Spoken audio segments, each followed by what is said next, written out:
welcome to Data Minds podcast. My name is Anna and I'm here in front of SmartCat at last day at Data Science Conference. My guest in this video is Runxin. He works at Foursquare and we will see now, is this his first time in Belgrade? Yes. Yes? How do you like it? I like it a lot. I think the most impressive thing about this place is that wherever you go, it's like free beer. So that's why I like it so much. Okay. Have you tried rakia maybe? Yes, it's the plum-based drink, yes. right? Yes. So one funny fact, my last name, my family name, Li, yes. means plum in Chinese. Oh, okay. So it's my drink. Yes. Yeah, it's your drink. Great. How do you like the conference? I mean, I'm going to make a speech later today at the conference. I have to admit that I haven't actually listened to a lot of the other speakers yet. But I think I like the vibe here. It's got a very nice and friendly atmosphere here. Yeah, great. But the most important thing is free beer. 2 cups of free beer. And regarding your background, as I was going through your LinkedIn profile, I saw you were studying in Peking, right? Yeah. And also in Pennsylvania. Yeah. And how would you compare education in China and in USA? Yeah, that's a very good question. It's very different. I think the biggest difference is probably the price. It's a lot more expensive to get a proper education in the US compared to China, because all the best schools. So I went to Peking University in China, which is the best university in China, and it's basically free, like very little tuition needed. And then I went to grad school in Carnegie Mellon University in Pennsylvania. The annual tuition was like something like $35,000 a year. I think it's probably more expensive now. So you can imagine the difference in that, right? And I think besides that, in China, probably it's similar to Serbia. Education mostly focuses on teaching people knowledge and skills, but actually doesn't spend too much time on teaching you how to cope with the future career path. Yeah. How do you find a job? How do you apply your skill that you learn at school at jobs? Where I think in the US, there's a lot of help for that, like career fairs or student council.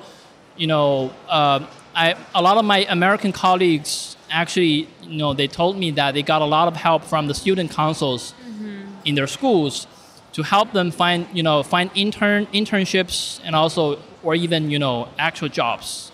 So I think that's what the American system is better at. It's like more practical. Yeah. Great. And have you then stayed in USA? Yes, I had my master's in the USA. So I went to the grad school here. But I had all my undergrad education in China. But you've found a job in USA and... and then after I graduated from the grad school, I found a job in the US. So I've been working in the US my whole career. Yeah, and how did you find your first job? It was through a recommendation from a classmate of mine in grad school. What was it? It's called FactSet. It's a financial software company. I think it's the second largest financial software company in the world. Really? Yeah. It was all right. I mean, I worked in that company for a few years. You were a software engineer there? It was more like machine learning engineer, because that's what I learned at school. Yeah.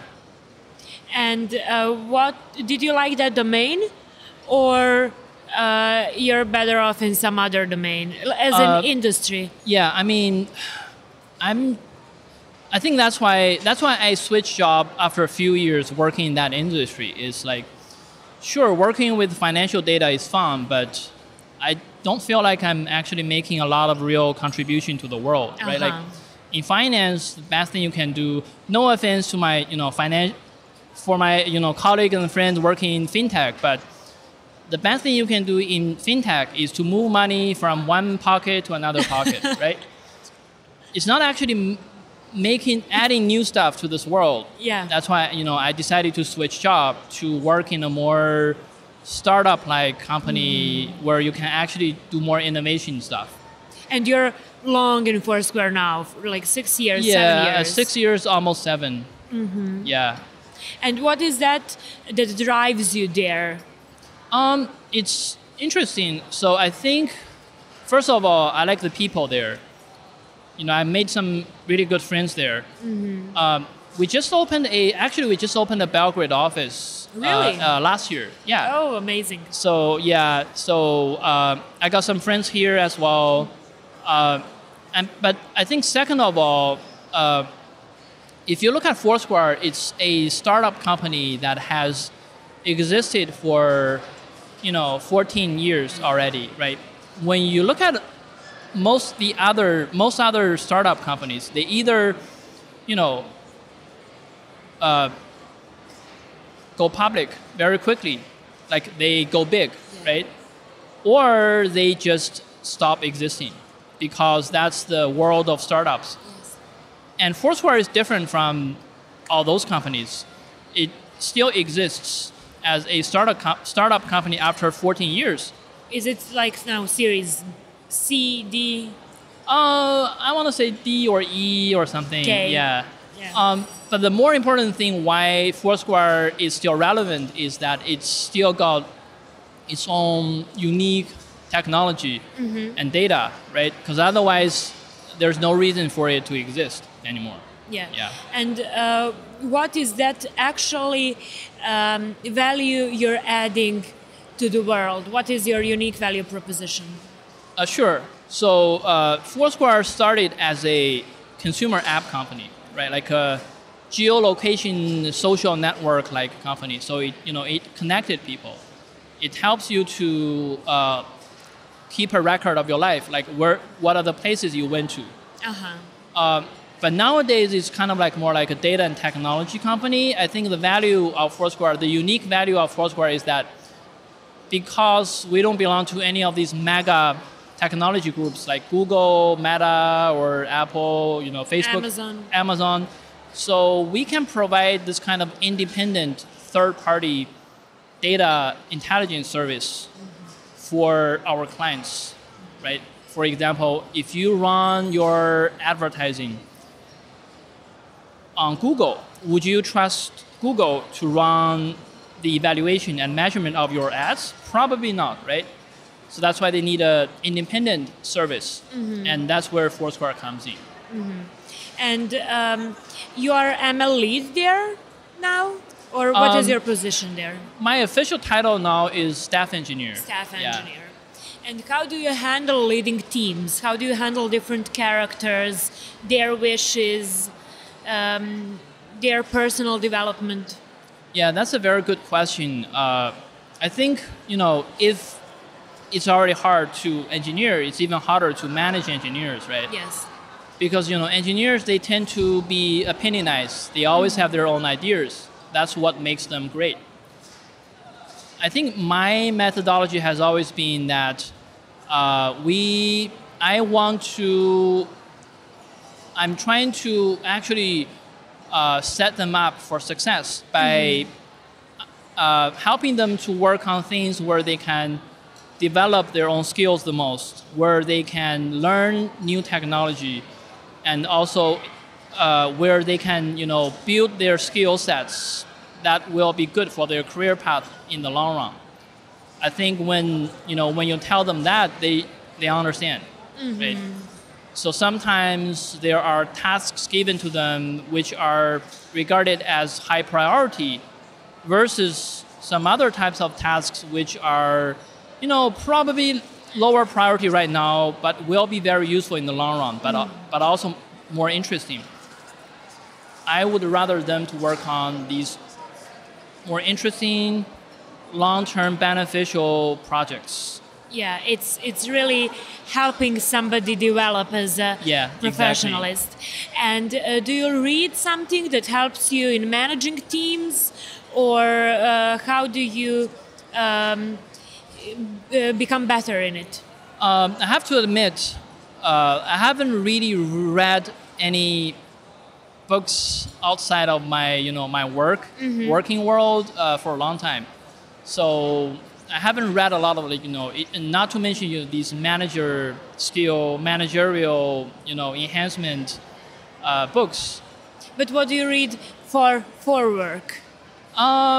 So something about, for example, we work with a lot of Spark. Okay. So Databricks. Databricks stuff, right? We work with machine learning, right? And I always try to update myself with the latest and greatest improvements in the machine learning world. And what is your favorite technology to work with? Is it Spark or? Right now, that's the technology that we work most with. I